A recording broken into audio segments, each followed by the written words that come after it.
So what's up mga kuys, another day, another vlog tayo. Malungkot na balita guys. Nasira yung TV namin na hindi namin ginagamit. Hindi ko alam kung bakit nasira yan guys. So ito guys, so kinuha ko lang pala tong susubukan natin tong lumang monitor na nabili ko, saka itong lumang Mi Box ko, kung pwede natin siyang gawing TV. So ito nga yung kailangan natin, itong HDMI cable na to. HDMI to mini HDMI kasi yung binili ko sa Shopee, kasi yung sa monitor ko mini HDMI lang yung niya, yung port niya. So yan, ganyan kaliit lang yun kumpara dito sa HDMI.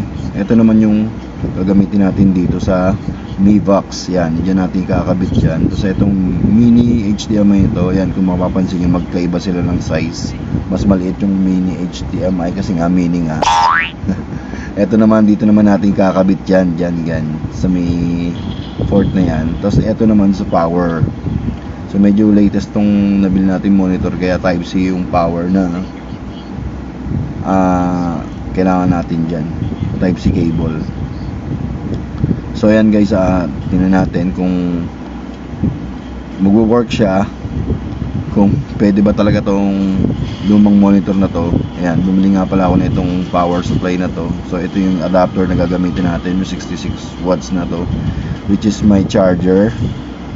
O kung tawagin to, gun charger, kasi mabilis talaga mag-charge yan guys. Pero depende yan sa phone nyo hindi yan katulad ng ng phone ko na 66 watt yung tinatanggap na. So ayan, tinabit natin yung power, yung type C cable yan. So nagbukas naman yung monitor. Next natin itong HDMI na to, mini HDMI. So kabit na rin natin sa monitor. Pero guys, kung wala kayong mini HDMI, pwede naman yung bili kayo sa Shopee nung HDMI to DVI. DVI naman yung maraming patusok na ganon, yung kulay blue. So ito kasi medyo latest tong monitor na nakuha natin, yung portable monitor na yan. So ikabit na natin tong HDMI cable dito sa Mi Box natin. Yan, lumang Mi Box natin. Lumang na guys, pasensya nyo natin. Hindi ako maring mahilig bumili ng basta nagagamit pa.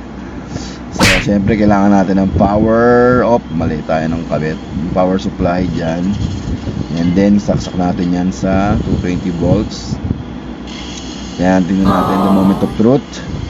Yun guys, yun guys. Gumana siya, gumana. Yan guys, walang himala guys, nagbukas siya. What? So yan, pwede na natin siyang panooran using Mi Box or Android box, itong lumang monitor natin. Pero sa tingin ko pwede rin to sa mga affordable box affordable box, yung GMA affordable box, saka TV, ABS-CBN TV Plus.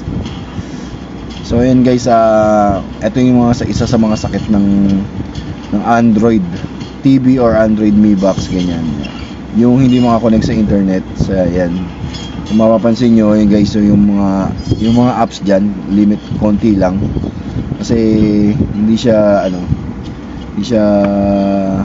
outdated yung So ayan, kinukonek ko muna tong keyboard, remote natin. So pag magkukonek ka ng remote, kailangan mo lang pinutin yung dalawang dulo na yan, magkabilang dulo na yan sa mga Mi Box yan. So punta tayo sa time and date guys. So pag hindi gumagana yung yung hindi nakakonect sa internet, so ang pinaka solusyon dyan guys, baguhin nyo yung date and time. Dapat tama yung date and time nyan. So yan, takay dyan sa settings, sa device preferences and date and time, and then set date and time. Kung mapapansin nyo guys, 2017 pa yan, yan, 2017. So ligay natin sa April 24, which is April 24 today, di ba? hindi ako nagkakamali. Ayan. April 24, 2025. So, yung time kahit wag na. O sige, set na rin natin. Set natin sa naka-military time kasi ako dito. So, lagay ko sa 20, which is 8 p.m. So, ayan guys. Tingnan natin kung magkoconnect na siya. Kung mapapansin nyo guys, sa may labas, ayan lumabas na yung ibang apps, which is na-install ko dati.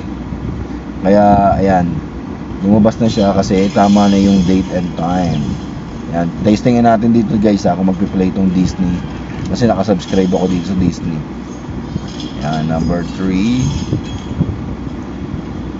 Si Pope Francis. Yan, ito naman natin sa Disney. Punta tayo sa Marvel kasi favorite ko yung mga Marvel movies sa kalaruan actually. Testingin natin tong to. Yan, testingin natin tong si Daredevil. Tingnan natin kung maggagana siya, kung tama ba yung tutorial natin ngayon araw na to. So play mo na. I-play na natin. Yan, naghahang yung natin. Yan, tingnan natin season 1. Yan, episode 1. So yan.